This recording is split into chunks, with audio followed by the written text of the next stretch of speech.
important tourism sector, which is crucial to the rural economy. So what does today's announcement mean for people who've had such a tough time through this pandemic? Let's find out with our West Wales reporter Jess Main, who's at the Noble Court holiday park near Narberth for us this evening. Good evening, Jess.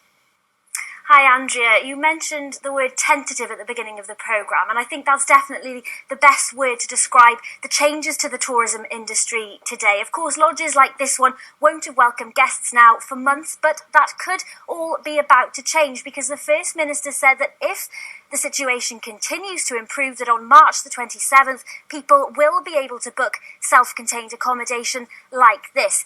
Earlier on, I asked him how he imagines a holiday in Wales might look like this Easter. Well, by the end of March, yes, I hope that we will have been able to lift the stay local arrangement, so people will be able to travel to holiday destinations. It will be self-contained accommodation only, not somewhere where facilities have to be shared. It's very important that owners of self-contained accommodation don't take bookings from outside Wales over Easter. Well, there's been some concern that without that trade from England, some holiday businesses will really struggle this Easter. Huw Pendleton joins me now. Welcome to the programme. Huw, is that a concern for you?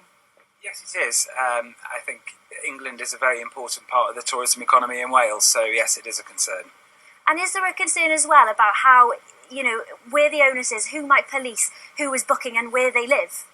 Yes, I think there's a great concern for that, particularly with the announcements I've seen earlier on today in the media about lockdown may be slowed.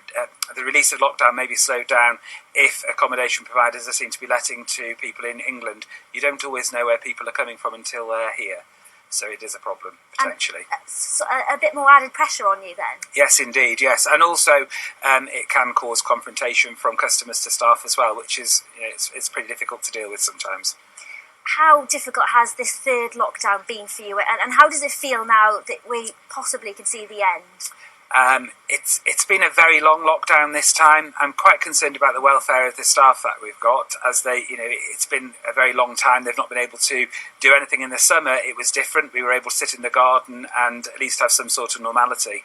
But it's been a very long time this time. And what are you looking forward to most about being able to reopen? Welcoming our guests back. We haven't got a business without guests and our owners, so we really look forward to welcoming them back to the park. But obviously health comes first, as it always does. We just hope that once we're open, we're able to remain open for the rest of the season, and hopefully it will be a good season for all businesses in Wales. Huw, thanks very much. Well, Andrea, no word yet on when the rest of the tourism season might reopen, but it has to be said that compared to this time last year, things are looking slightly more promising. Jess near Narberth, thank you very much indeed.